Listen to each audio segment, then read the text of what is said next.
High court తీర్పు హర్షణీయం, సాయిబాబాను తక్షణమే విడుదల చేయాలని చెప్పేసి సిపిఎం డిమాండ్ చేస్తూ ఉంది. మరి హైకోర్టు తీర్పు హర్షణీయం అంటే అదే వార్త ఇక్కడ మనం చూడొచ్చు. ప్రొఫెసర్ జిఎన్ సాయిబాబా నిర్దోషి, ఆయనతో పాటు మరో 5గురికి విముక్తి. బాంబే హైకోర్టు తీర్పు, 10 ఏళ్ల పోరాటం తర్వాత న్యాయం జరిగింది. ప్రొఫెసర్ సాయిబాబా భార్య వసంత కుమారి అని చెప్పేసి ఒక వార్త చూస్తున్నాం. మరి ఈ వార్తకు సంబంధించిన విషయంలో జిఎన్ సాయిబాబాతో పాటు 5గురు ఎవరైతే ఉన్నారో అందులో ఒకరు జైల్లోనే చనిపోయినట్టుగా గుర్తు. ప్రొఫెసర్ జిఎన్ సాయిబాబా నిర్దోషి. సాయిబాబా విడుదల పట్ల ఐలు అనే సంస్థ హర్షం వ్యక్తం చేసింది.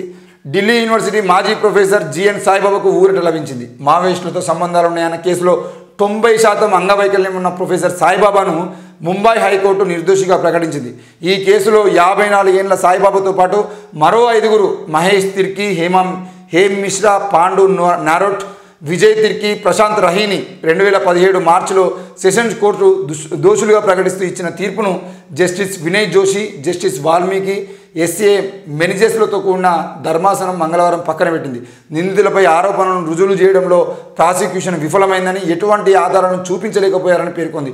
అందువల్లే సాయిబాబాను మరో 5గురిని నిర్దోషులుగా ప్రకటిస్తున్నామని, వారిపై మోపిన అభియోగాలను కొట్టివేస్తున్నామని తెలిపింది. యూఏపీఏ కింద అంటే ఊపా చట్టం కింద నిందితుల్ని బుక్ చేయాలని చేసిన ప్రతిపాదనను కూడా కోర్టు కొట్టివేసింది. 50,000 పూచీకత్తుపై నిందితులను విడుదల చేయాలని ధర్మాసనం తెలిపింది. మరోవైపు హైకోర్టు తీర్పును వ్యతిరేకిస్తూ మహారాష్ట్ర ప్రభుత్వం సుప్రీంకోర్టును ఆశ్రయించింది. సాయిబాబాను నిర్దోషిగా ప్రకటించిన కొన్ని గంటల వ్యవధిలోనే ప్రభుత్వం ఇందుకు పూనుకుంది. దేశంపై యుద్ధం చేస్తున్నారని, మావోయిస్టులతో సంబంధాలు ఉన్నాయని 2014లో 90% వైకల్యంతో వీల్ చైర్కే పరిమితమైన సాయిబాబా మరో 5గురిని మహారాష్ట్ర పోలీసులు అరెస్ట్ చేశారు. అనంతరం ఈ కేసు విచారణను జాతీయ దర్యాప్తు సంస్థ ఎన్ఐఏ చేపట్టింది. 2017 మార్చిలో గడ్చిరోలి సెషన్స్ కోర్టు నిందితులందరికీ జీవిత ఖైదు విధించింది. అప్పటి నుంచి సాయిబాబా నాగపూర్ జైల్లో శిక్ష అనుభవిస్తున్నారు. అయితే సెషన్స్ కోర్టు తీర్పును సవాల్ చేస్తూ నిందితులు హైకోర్టును ఆశ్రయించారు. దీనిపై విచారణ జరిపిన హైకోర్టు 2022 అక్టోబర్ 14న వారిని నిర్దోషులుగా ప్రకటించింది. వెంటనే వారిని జైలు నుంచి విడుదల చేయాలని ఆదేశించింది. తీర్పు వెలువడిన రోజే మహారాష్ట్ర ప్రభుత్వం సుప్రీంకోర్టును ఆశ్రయించింది. 2022 అక్టోబర్ 15న విచారణ జరిపిన సుప్రీంకోర్టు న్యాయమూర్తులు justice MR Shah, justice Bela ఎం త్రివేదిలతో ప్రత్యేక ధర్మాసనం నిందితుల విడుదలపై స్టే విధించింది. వీరిని నిర్దోషులుగా ప్రకటిస్తూ హైకోర్టు ఇచ్చిన తీర్పును పక్కన పెట్టింది. అనంతరం సుదీర్ఘ విచారణ తర్వాత 2023 ఏప్రిల్ 19న సుప్రీంకోర్టు న్యాయమూర్తులు justice MR Shah, justice CT రవికుమార్లతో కూడిన ధర్మాసనం హైకోర్టు నిర్దోషిగా ప్రకటించిన తీర్పును పక్కన పెట్టి తాజా పరిశీలన కోసం ఈ విషయాన్ని తిరిగి హైకోర్టుకు రిమాండ్ చేసింది. మళ్ళీ మొదటి నుంచి విచారణ జరపాలని ఆదేశించింది. ఈ క్రమంలోనే విచారణ చేపట్టిన ముంబై హైకోర్టు సాయిబాబా సహా మిగతా నిందితులను నిర్దోషులుగా ప్రకటిస్తూ మంగళవారం తీర్పు వెలువరించింది. కాగా అరెస్టు నేపథ్యంలో 2014లో ఆయనను ఢిల్లీ యూనివర్సిటీ సస్పెండ్ చేసింది. 2021 మార్చి 31న ఆయనను పూర్తిగా విధుల నుంచి తొలగించింది. అయితే సాయిబాబా నిర్దోషిగా ప్రకటించిన హైకోర్టు జస్టిస్ రోహిత్ డియో 2023 ఆగస్టు 2 హైకోర్టు న్యాయమూర్తి పదవికి రాజీనామా చేశారు. మొత్తానికైతే 10 ఏళ్ల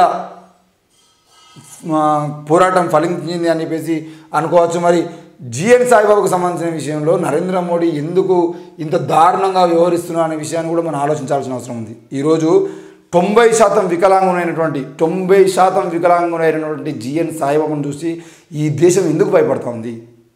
ఈ బీజేపీ పార్టీ ఎందుకు భయపడుతూ ఉంది?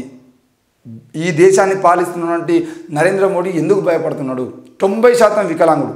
2014లో నరేంద్ర మోడీ అధికారంలోకి వచ్చినప్పటి నుండి ఈ రోజు వరకు అంటే 10 ఏళ్ల కాలం మొత్తం కూడా, అందులో 2017 నుండి ఆయన జైలులోనే మగ్గిండు. మరి 2014 నుండి 2024 వరకు 10 సంవత్సరాల పాటు ఆయనను జైల్లో పెట్టాల్సినటువంటి అవసరం ఈ 56 ఇంచుల ఛాతీ ఉన్నటువంటి నరేంద్ర మోడీకి ఎందుకు వచ్చిందనే విషయాన్ని కూడా మనం ఆలోచించాల్సిన అవసరం ఉంది. 24 గంటలు ఊ అంటే ఈ దేశం గర్వించదగ్గ గొప్పోడు మోడీ అని చెప్పేసి మాట్లాడుకున్న బీజేపీ పార్టీ మరి 90% వికలాంగుడైనటువంటి ప్రొఫెసర్ సాయిబాబాను చూసి ఎందుకు భయపడుతుంది? ప్రొఫెసర్ సాయిబాబా లాంటి వాళ్ళు బయట ఉంటే, అందులో ఇప్పుడు ఆయనతో పాటు అరెస్ట్ అయినటువంటి 5గురిలో ఒకరు జర్నలిస్టు, ఒకరు విద్యార్థి సంఘ నాయకుడు. అంటే విద్యార్థి సంఘ నాయకుడిని 29 ఏళ్ళు 25 ఏళ్ళు ఉన్నటువంటి విద్యార్థి సంఘ నాయకుడిని కూడా అరెస్ట్ చేసి జైల్లో పెట్టాల్సిన పరిస్థితిలో నరేంద్ర మోడీ ప్రభుత్వం ఉంది.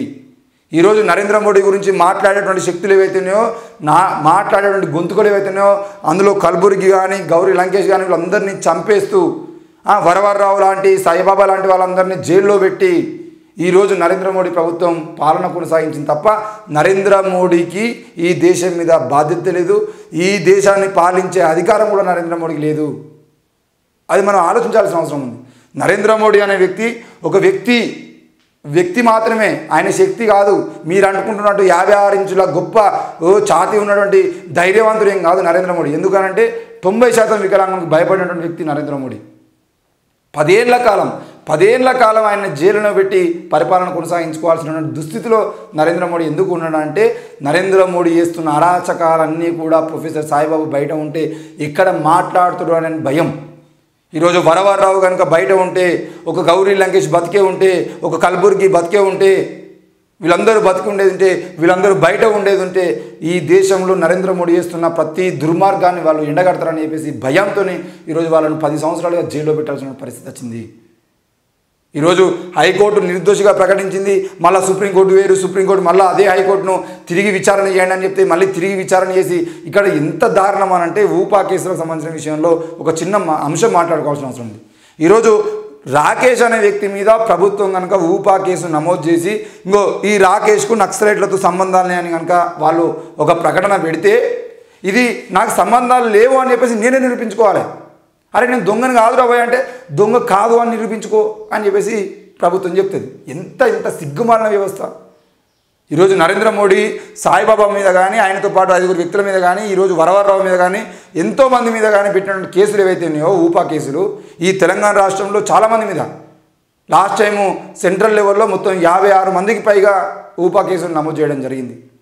మరి ఎన్ఐఏ దాడులకు సంబంధించిన విషయంలో ఎన్ఐఏ దాడులు ఎవరెవరి మీద చేసింది అందరికీ మనకు తెలిసిందే. ఊపా కేసులు ఈరోజు విమలక్క లాంటి వాళ్ళ మీద కానీ, ఎంతోమంది మీద కానీ ఇక్కడ తెలంగాణ రాష్ట్రంలో ఊపా కేసులు నమోదు చేశారు. ఆ కేసులో ఏంది, ఇప్పుడు సాయిబాబా అనే వ్యక్తి అసలు ఆయనకు ఎవరితో ఏ నక్సలైట్తో సంబంధాలు లేవు, హైకోర్టు 2 సార్లు చెప్పింది. కానీ ఏం చేయాలి అని అంటే ఈయనే నాకు సంబంధాలు లేవు అని నిరూపించుకోవాలి. ఎట్లా నిరూపించుకోవాలి భయ్, నేను దొంగను కాదు నాకు సంబంధాలు లేవని చెప్తే కాదు నువ్వు లేవని నిరూపించుకో అని చెప్పేసి చెప్తారు. నేను దొంగతనం చేయలేదు అని నిరూపించాలంటారు. దొంగతనం చేసినావా అని చెప్పేసి నువ్వు నిరూపించు అని పోలీసులను అడిగితే ఉండదు ఆ ముచ్చట. అవును నక్సలైట్లతో సంబంధాన్ని నువ్వు నిరూపించు అని మనం అడిగినాం అనుకో దానికి సమానం ఉండదు, లేదని నువ్వే నిరూపించుకోవాలి. అది ఈరోజు ఊపా కేసుల కింద పెట్టినటువంటి కేసులకు మనం చూస్తున్నటువంటి ఈ దేశంలో అత్యంత గొప్పగా ప్రజాస్వామ్యాన్ని కాపాడే నరేంద్ర మోడీ చేసేటువంటి దుర్మార్గమైనటువంటి పాలన. 90% వికలాంగులను చూసి 10 ఏళ్లుగా భయపడి ఆయనను జైల్లోకి వెళ్ళి బయటికి రాకుంటే అంటే ఈరోజు కూడా ఆయనకు సంబంధాలు లేవు నక్సలైట్తో అని చెప్పేసి హైకోర్టు 2వ తీర్పు ఇచ్చినా కూడా మళ్ళీ సుప్రీంకోర్టు పోతా అని చెప్పేసి మాట్లాడి ఆయనను విడుదల కాకుండా అడ్డుకునేటువంటి ప్రయత్నం చేస్తున్నారంటే ఈ నరేంద్ర మోడీ ప్రభుత్వము దేశంలో బీజేపీ ప్రభుత్వము నరేంద్ర మోడీ ప్రభుత్వం బీజేపీ ప్రభుత్వం ఈరోజు సాయిబాబాను చూసి ఎంత దడుచుకుంటుందో కూడా మనం అర్థం చేసుకోవాల్సిన అవసరం ఉంది. అది 56 ఇంచుల ఛాతీ ఉన్నటువంటి గొప్ప వీరుడు అని చెప్పుకున్నటువంటి నరేంద్ర మోడీ ఘనత.